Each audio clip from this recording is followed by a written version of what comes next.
Hello, Assalamu alaikum. Good morning, good afternoon, good evening, depending where you are located, and will watch this stream in the future because it seems like I'm very early for US, Canada, and Europeans.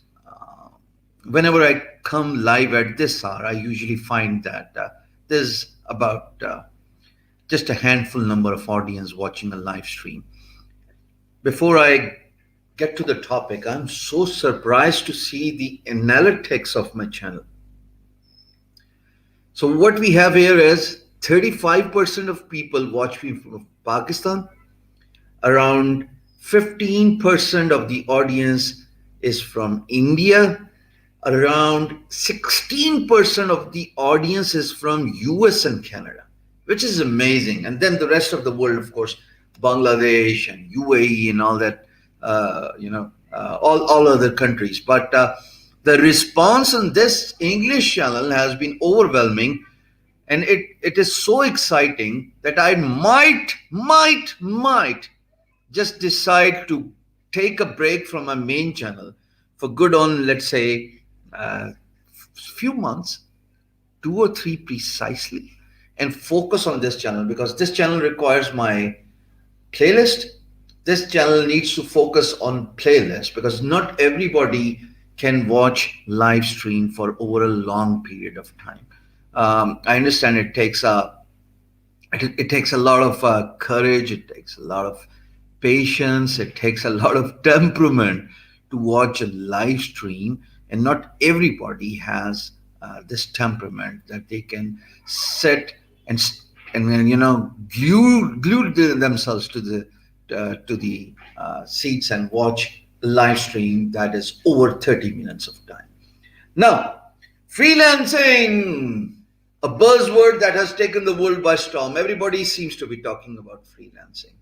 5.7 million US citizens have started doing freelancing, and that's a report of 2020 and 21. And God knows what should we expect from 2021 end. So when you talk about by 2019 and 2020, the reason why so many people are they've started to do freelance is because people have lost their jobs. Small businesses are literally shut down. Many of them have filed for Chapter 11 bankruptcy in US. And at the end of the day, nobody dislikes extra money, passive money. I have seen many people who took freelancing as a part-time gig for making passive money have been able to transform their part-time gig as their full-time career, converting their passive income to an active income, which means that a lot of people are actually encouraged to take freelancing as a full-time job. I started doing freelancing in 1998, and I came across this buzzword accidentally. I was laid off from my job, and as a graphic designer, by the way, the job situation in my country is pretty much the same as it was 2 decades back. So when I was throwing my CVs to all the firms and companies and organizations, only to be called for a few interviews and then rejected after appearing on an interview, not only I got disheartened, but I made a point of discarding job as an option for the rest of my life. And folks, since 1998, I've been self-employed. I started doing freelancing on different marketplaces. Then I settled on guru.com. And by 2002, I was an internet millionaire. And when I say internet millionaire, I'm talking about US dollars. And again, I don't want to brag about my achievements here, but the point I want to emphasize is if you're consistent, you'll keep it. But before you get to that point where you show consistency to your work, you have to be persistent enough to get it. So if you're persistent, you'll get it. And if you're consistent, you'll keep it. This is what I've been trying to preach for the last 3 years, trying to educate people about the importance of consistency and persistency. Freelancing is about to stay. The reason why freelancing is preferred by small businesses is because they do not have to hire an employee 24/7 for full 365 days in a week. They do not have to pay for their fringe benefits. They do not have to pay for their heavy insurance and health insurances. They do not have to pay for their 20 days leave in a year. They do not have to look after their employees. Freelancing means you post a one time job, hire a freelancer. Once a freelancer gets a job done, once you are satisfied as an employer, you pay them, and that's it. You do not have to pay them all throughout the year. And this concept has changed the world. When I say 5.7 million US citizens are doing freelancing, surely there must be something that they are able to take it as a full-time career. At least I've been full-time freelancer for last 2 decades or so, 98 to 2021. Now, once you understand that freelancing is something where you can offer your skills on the internet. I'm talking about digital freelancing for now, and then you can make money, right? Uh, you got to understand that you will be competing against the best of the best. It's a saturated marketplace where people who are probably better than you, people who are more seasoned, people who are, uh, you know, good in communication skills, they've got great business development skills, they are better destined to succeed over an ordinary individual who lacks in few soft skills. I'm not talking about tech skills, I'm talking about soft skills. So if you want to become a successful freelancer, regardless of the competition, if you pay close attention, if you pay close attention to your communication skills, verbal as well as non-verbal, oral, written, if you pay close attention to your business development skills, which means that you know how to keep your client comfortable, you know how to look after their interests so that they keep coming back to you for more business. And once a satisfied client comes back to you for more business, not only they will come back with a better monetary volume, but they will also recommend you to more people, which would mean that a word of mouth advertisement, which is still an old fashioned, old school way of getting new business, still prevails in 2021. So soft skills is at the forefront of any business, and freelancing is no exception. You got to learn how to communicate. You've got to learn how to do business development. You've got to learn the importance of copywriting. You've got to learn the importance of learning new vocabulary for your business. I keep on emphasizing on this point that if you want to become successful, be it an internet based business or an offline business, work on soft skills, invest on yourselves, learn communication skills, learn business development skills, learn how to talk to someone, learn how to present yourselves, the importance of your attire, the importance of your body language, the importance of where and when to speak, the importance of listening, the importance of staying silent when someone is talking to you, the importance of effectively conveying your point of view across. All of these soft skills would weigh in heavily if you want to become successful. And on internet, the importance of these soft skills is actually it has increased bifold, because you do not get to interact with your client in person. There are no physical meetings over a cup of coffee or a dining table. So when you are only doing it on the internet, where your client could be seven oceans across, the first chance is your last chance of making an impact. And you could only make an impact if you have worked hard on your soft skills: communication, business development. This is it, folks. Verbal and non-verbal.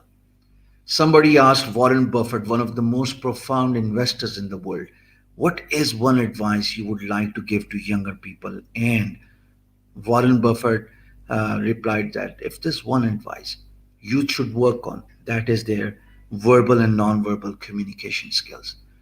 Work on your written as well as your oral communication, because by working on your communication you are able to convey your point of view across effectively, which would not only help you in gaining new potential customers, converting leads into sales, but also the same satisfied client, once you have done business with them, would be able to refer new clients to you. I, there's one thing I keep saying, that if you want to become a successful freelancer, you cannot find new clients every single day. So the only way to upscale your business, to increase your sales, to get into a competition with high scoring freelancers is work on client retention. And client retention happens only in one way, and that is if a client is satisfied. Courtesy, your communication skills. Courtesy, your copywriting skills. Courtesy, your business development skills. Because even if you have locked an agreement with the client, and if they come up with a new requirement which is actually doable, not at the cost of your time and not at the cost of your resources, and somehow you can manage that wish list of your client, go an extra mile in satisfying your client. Because once they once they get this comfortability, once they are comfortable that a particular business partner they are doing business with is not only willing to go an extra mile in satisfying their requirements, but they are actually doing it happily without even raising a concern, that client will keep coming back at you for more business. And always remember, my mentor once told me a very important tip, and I still live on it. 2021, 21 years down the road, nobody has done freelancing,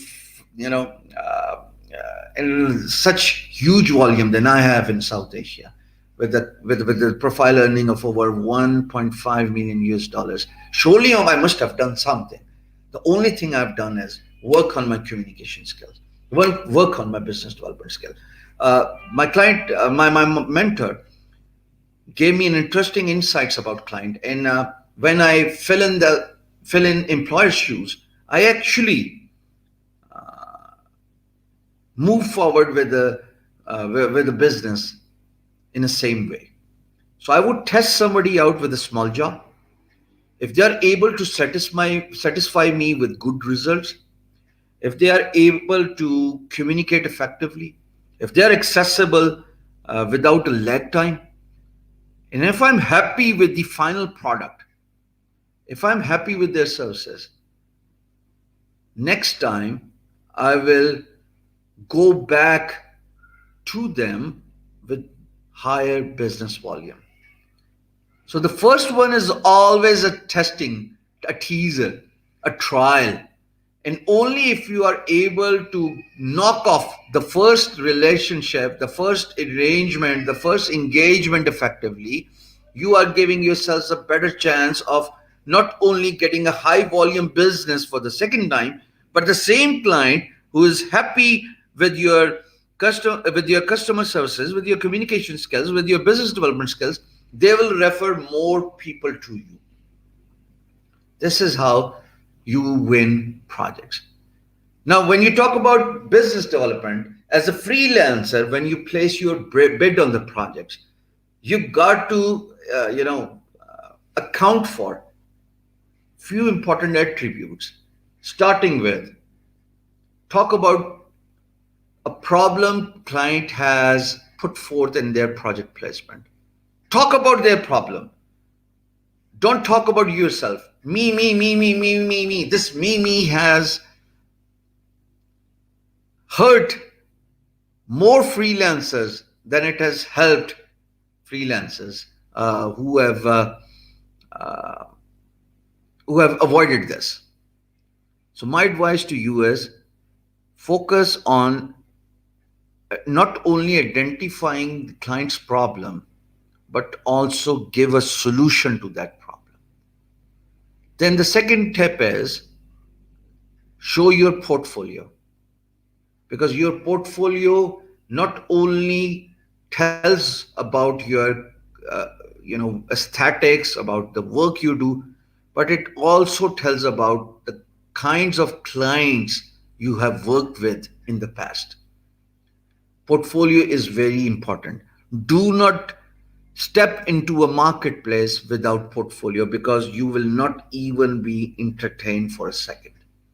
The reason why portfolio is extremely important is because client wants to see what you have done in the past.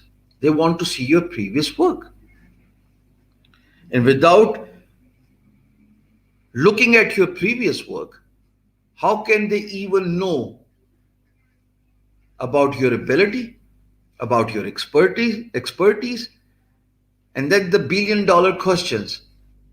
Would you be able to solve the problem? It could be a web development, it could be graphic designing, it could be content writing, uh, without ripping me off as a client.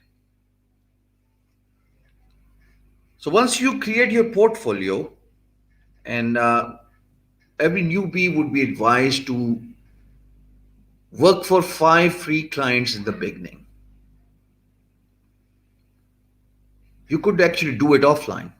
You can do it offline. Reach out to 5 people around you, ask them if they would, hire, if they are willing to hire you for your services. And if they are willing to hire you for your services, tell them that you are not going to charge them, because whatever you are doing is an investment towards a goal, and the goal is to create a portfolio. So as a beginner, contact 5 people offline, of course, not on the internet. Do not offer anything for free on the internet, on the marketplace, on social media. Approach 5 people around you, ask them if they could hire you.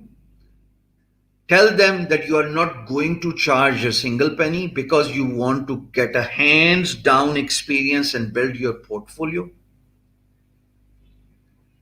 Once you have worked for these 5 clients, once you have uh, you know received 5 links of your portfolio, put them in your bid proposal on marketplaces. Go on and charge your worth. Never compromise on value proposition. Do not undercharge.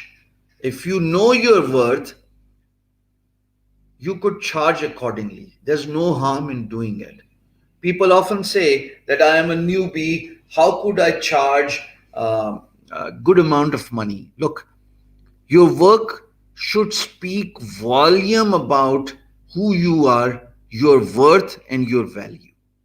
If the portfolio is good enough, if you've got a good expertise at something, do not undercharge. Do not give it away for free. Charge at will. And clients who realize that uh, a precious commodity requires good investment. If they want to, again, at the end of the day, whatever work they uh, demand to get done on a marketplace, that's an asset at the end of the day. And if they want to invest on their asset, if they want to invest good money, they got to hire somebody who is good at, offering that service. So newbie or a seasoned pro does not matter if you learn the importance of writing an effective proposal, if you provide your previous portfolio links, and if you are expert in solving a problem of that particular project placement. Now, another important tip I would like to give you as a freelancer is give something for free. Look, you are surrounded with a saturated competition. You are competing with the best of the best. There are people who have been doing it for over a long period of time. As a newbie, as a fresh freelancer, as a beginner who has not won a single contract on any of the different marketplaces, my advice to you would be offer something for free. I'm not saying that you should do the complete project without charging a single dime. I have not even got closer to that. The point is, if you are a freelancer and if you're offering, let's say, content writing services, perhaps you could give them a couple of paragraphs, you know, as a free offer so that client can assess your writing ability. Client can assess your writing style. Same stands true for other niches, other domains. If you're a graphic designer, the, you know, it won't hurt you to offer a free mock-up of the logo or a website UX UI design. Um, you can actually put watermark on the top of that image so that your hard effort is not ripped off and client does not uh, take away that image and doesn't pay you and uses your work. But if you give something uh, free, if you give something as a mock-up offer, by putting your watermark on an image, you can prevent yourself from being ripped off, and at the same time you are giving a notion that this is a gesture from my side. I want you to assess my uh, aesthetics, my design ability, my creativity, and if you like what you see, you can hire me for the job. If there are any suggestions, I will take care of them. And once you award me a project, put money in escrow, I will remove the watermark so that you can use it. And once I get paid, I will give you source files, high resolution source files. This is how business is done. So business is done in a way, as a freelancer, client comes in, you as a freelancer place your bid on their project placement. If they like what they see, based on your proposal, based on your pricing, based on your portfolio, based on your free offer, uh, perhaps the exciting questions or interesting questions you have asked in the proposal, client might just contact you. And remember, as a freelancer on marketplaces, freelancers cannot initiate conversation. Only clients can send a message, and then the message board opens and you can converse back and forth. You can share messages, but initially freelancers are not allowed to send a message to a client once after placing a bid, and there's a reason to it. Thousands of freelancers place their bids on different projects, and if they are given an ability to contact a client, uh, client would go through the same agony I go through as an instructor, because my social media inbox is filled with basic to uh, you know advanced questions, and I cannot answer everybody. So in order to avoid it, freelance marketplaces only allow clients to initiate the conversation. So only clients would be able to send the message.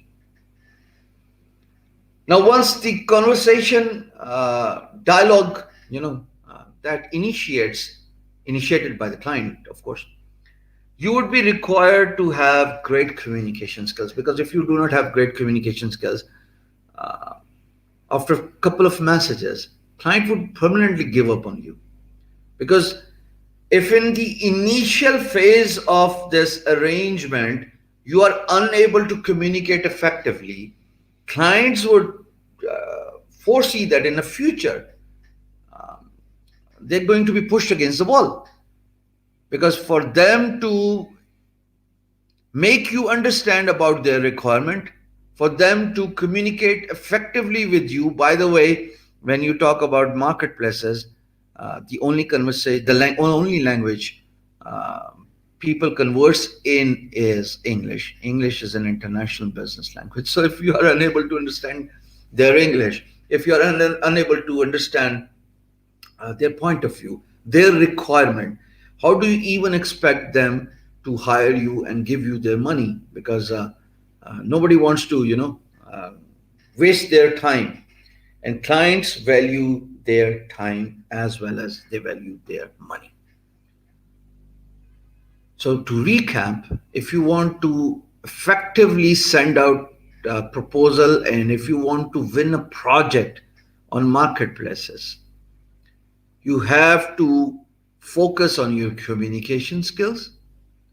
Make sure you write a response proposal that is not only focused on client's requirement, but also talks about how effectively you can solve a problem. Don't talk about yourself, talk about your client. Give something for free, an offer that is hard to refuse. Ask questions that are logical, related to client's project placement, because all these magic tricks you would be required to use as a freelancer could convince your client to initiate message board by sending you the message, right? And once the conversation dialogue opens, commonly known as project message board, please don't brag about your expertise. Don't overkill the conversation. Stay to the point, be specific, write precisely, and talk about how you can solve client problem, how you can offer the service in the best way. uh, be open about your pricing, be open about the milestones, be open about the timeline it will take to complete a project. Be transparent, because if you are able to satisfy your client, not only they will come back at you with more work, but they will also refer new business your way. Does that make sense, folks? Now, when we talk about don'ts, these were all the do's you're supposed to do as a freelancer. But when I talk about don'ts, many freelancers complain that they spend so many bids on projects, but they do not get a response. The reason, uh, most probably, just thinking out loud about the reasons why your bids go waste is because you do not use common sense. Always remember that your competitor, who is a freelancer, often wears a disguise, fills in a client's shoe, and posts a fake project just to get, just to shop around and see the kind of proposals freelancers submit. This is a trick that has been used for business development for centuries. So if there's a bid requirement where more than two companies are placing their bid on a project, you often find one of the insider from your competitor trying to get a sense of your pricing, Try to get a sense of your timelines, and then the services you might just be offering for that particular contract. Same goes for freelancing.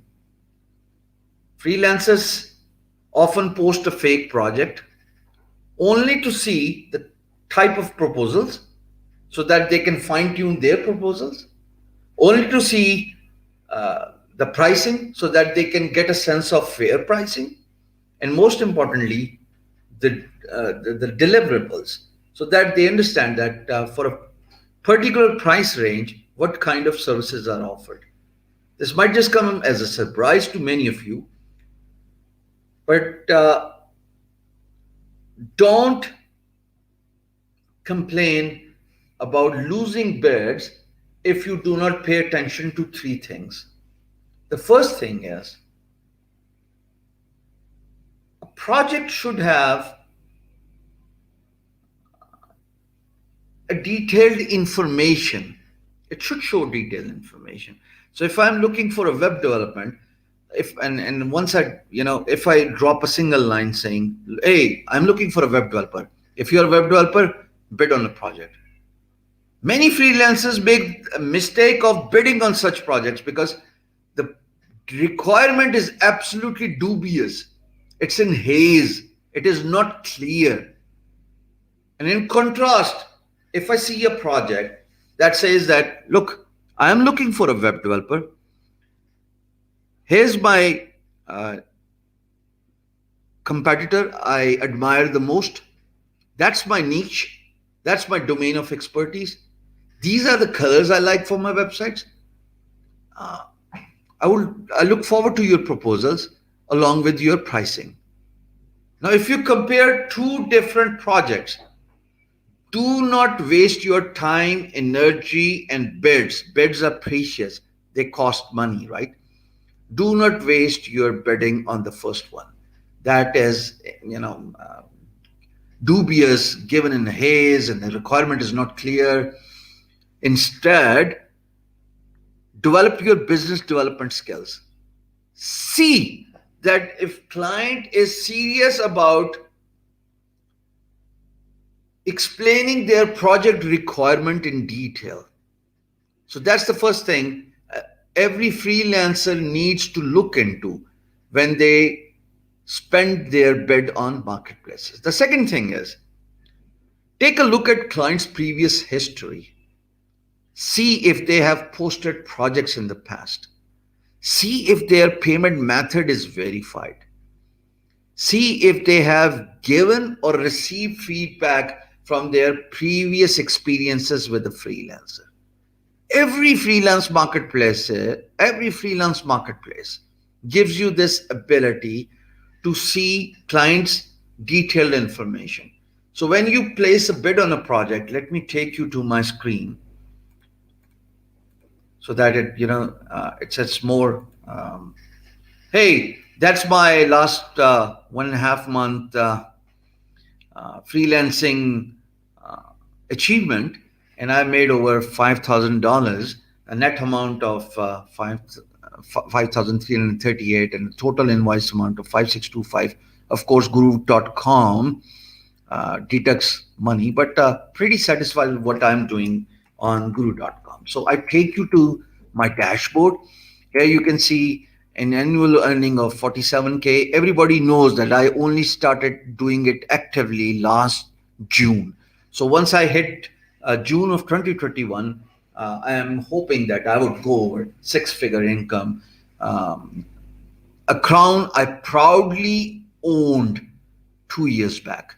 But then I took break from freelancing because I started doing blogging. I started offering digital products. Then as a social media influencer, I've been busy on my personal assignments. But let's just take a look at the verified clients. So I'm going to search for logo. Assumingly, you are a graphic designer who is offering logo designing services. So I would quickly skim through projects here and see. There you go. So here's the project of a logo redesign. Freelancer is already hired. That's fine. but I want to explain something that is very important and you should learn it. Here are a few things you should look into a project once you decide to place your bid. First, where is your client located? I don't want to sound harsh or rude, but client location weighs in very heavily.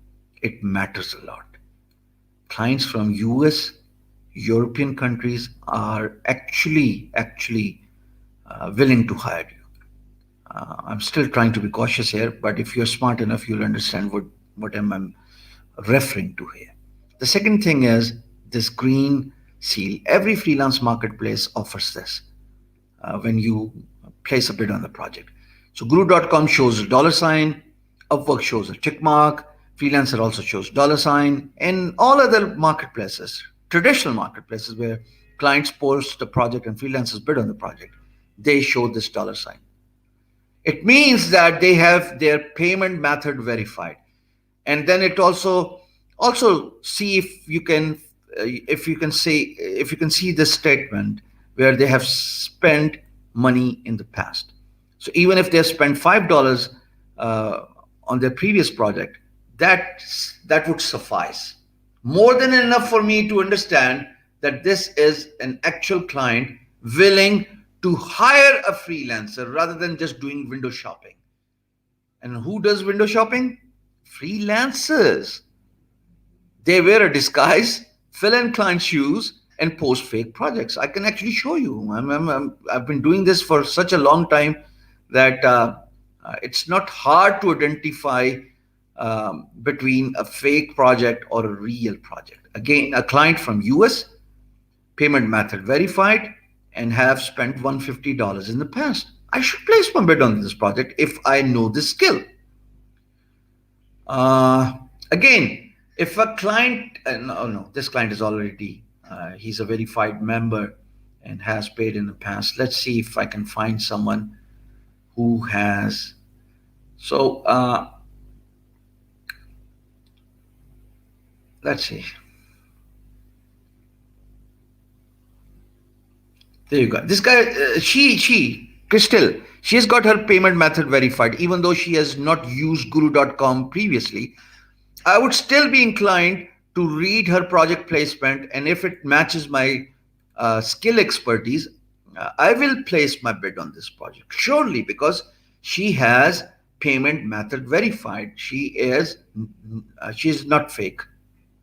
South Africa. Okay, so I click on this project. Let's just quickly skim through the requirement.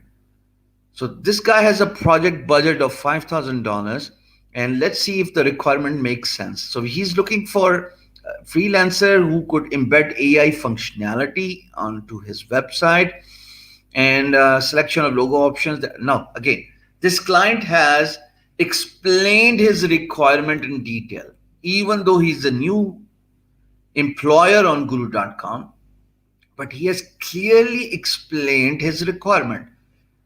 Despite of the fact that he has not used a freelancer in the past, his payment method is not verified, I would still be inclined to place my bid on this project because he has explained his requirement in detail.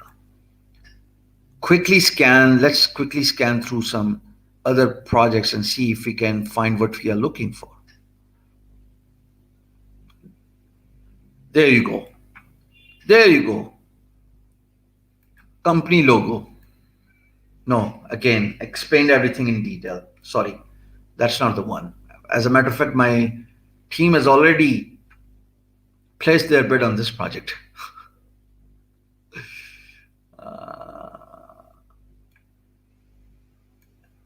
Hard to find one. Guru.com is very particular about ensuring high quality projects posted on its marketplace. So they're pretty severe on anything that sounds dubious and delete it instantly. But I'm still trying to. There you go. Capability statement. Okay.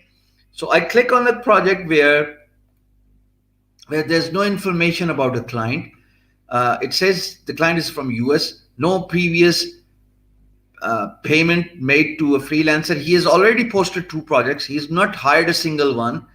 It just gives me an impression from this couple of line project statement that, yeah, I mean, I would rather save my bed than.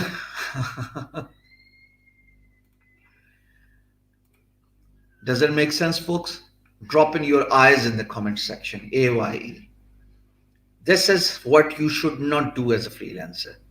If you don't see a project that has half requirement, if you don't see payment method verified, if you don't see previously paid amount figure, save your bets. Save your bets. You'll be saving yourself from a lot of headache in the future. And the do's of freelancing, we have already discussed in detail. Make sure you work on your communication skills. Make sure you work on your business development skills. This is what I have done as somebody who has achieved so much as a freelancer on guru.com. The only way I've been able to get to this point is because of my retained clients. Look, if one client has paid me around 200K US dollars, this has helped me in reaching a milestone of $1 million. How hard it would have been for me to get many different clients willing to pay me up to $2,000 or $200K. It would be very hard for me to find different clients. But the reason why one client is coming back to me again and again is because of my communication skills, because I have been able to satisfy them with my work ethics, because I have been facilitating them with all their wish list, with their extra requirements that has made them brand loyal, that has made them, that allows me to keep coming back at me, courtesy my business development. So if I show you my profile and if I show you the client I'm talking about, let's just take a look here. Okay. So I am now taking you to my screen again, and this is the point I want to emphasize. If you see this particular section, let me zoom in and see if it's still available. I think I lose it after 250, but there you go. So all-time earnings, 1.3, right? 200,765 projects completed. Largest client, 290K US dollars. This client and many other clients I have been successfully able to retain this long, this far, have helped me get to this figure, 1.3 million US dollars. Focus on client retention. Take care of your clients. Your satisfied clients will keep coming back at you. Your satisfied clients will refer more business to you. This stands true for freelancing or for offline business. You could be, regardless of the niche you belong to, whatsoever work you do, if you take care of your clients, they will keep coming back to you. And not only they will come back with more business, but they will also refer more clients your way. So this particular client, he's a US based client living in Palo Alto. They have not only used us as a one-stop shop for more business, be it logo designing, be it graphic designing, be it web development, but they have also referred many clients in their vicinity Okay, I'll give a bit of recap. I'll do it shortly, Laura. Thank you very much. So not only they have come back, or they've been using me for more services, but they have referred more clients to my company. And uh, one of their referral was huge referral, 25K aviation industry. Now, I'm not one of those who, fake it up. Everything is right here in front of you. Go and search it yourself. Search on Google guru, infamous guru. Okay, that's what you need to do. So you will land on my profile on guru.com. Everything is transparent. Everything is absolutely crystal clear. So, do's and don'ts of freelancing. If you want to become a successful freelancer, learn a skill. That's a computer skill. So, if you want to offer your services as a graphic designer, learn graphic designing. If you want to learn your services as a content writer, learn content writing. If you want to offer your services as a software developer, as a web developer, learn how to code. That's the first thing, of course. But most importantly, your skill is irrelevant. It would not help you go places in life as a freelancer on different freelance marketplaces until and unless you are willing to spend time on your soft skills.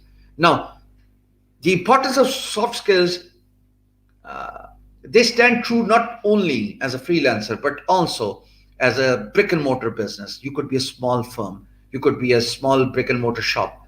If you do not pay attention to these three soft skills I'm about to recap, uh, success would be a far cry. So the first important skill you need to learn is communication skills. We discussed Warren Buffett here, that he was asked to give an advice to young people, and he profoundly answered that if there's one advice I would give to younger people, that would be work on your communication skills, verbal as well as non-verbal, oral and written communication skills. Because if you're able to convey your point of view across, not only you're giving yourself a chance of uh, winning clients and trust, but if you move forward in a business relationship and if you keep your client happy, courtesy your communication skills, they will choose you for more business, and they will also refer more clients your way. So the first thing is work on your communication skills. The second thing is work on your business development skills. Business development skill is more of a nag, more of a habit than a soft skill. But at the end of the day, it is still counted as a soft skill, because business development is all about art of persuasion. You should be able to convince a client to choose business with you. Look, physical interaction, in-person meetings are different because you are able to convince somebody on a coffee table, on a dining table. But when it comes to virtual meetings, your client could be seven oceans across, and the only one chance you get is uh, through your strong soft skills, communication skills, and business development skills. You got to persuade. As a matter of fact, one of the top five skills in demand, according to LinkedIn in 2019, was the first one was art of persuasion. Learn how to convince a client, learn how to persuade them to do business with you. And if you know this important skill, if you know the trait of engaging someone and persuade them enough to do business with you, this skill alone would help you go places in life, and this would make you very successful.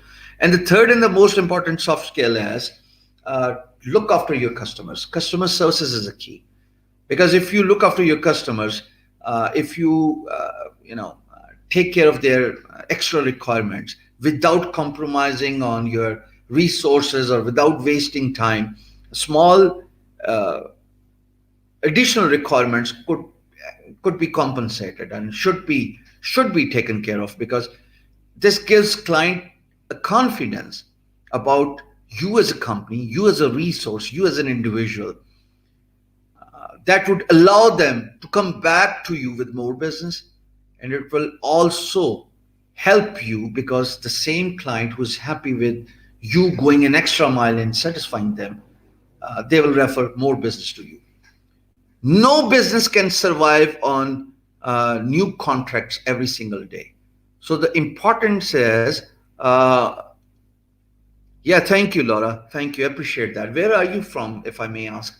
So the point I want to emphasize here is soft skills weigh in more heavily than your actual technical skills. The reason why I say so is because you could be a great web developer, but if a client sees your proposal, they award you a contract. Once they get to see your work, only then they will know if you are good for something or if you are good for nothing, because they have not even tested your technical skills. They have awarded you a contract on the basis of your communication skills, on the basis of your business development skills. So focus on your soft skills. These are the do's. And once you try to win a contract, win a proposal as a freelancer, the advice here is make sure, uh, you know, uh, you talk about solving a problem that's put forth in a project placement.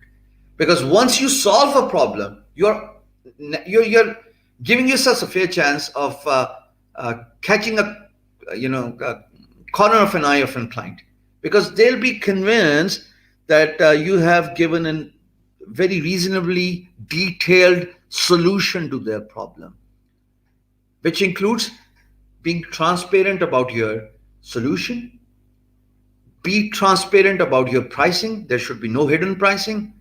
And most importantly, uh, identifying and clearly explaining the milestones and the project completion deadline.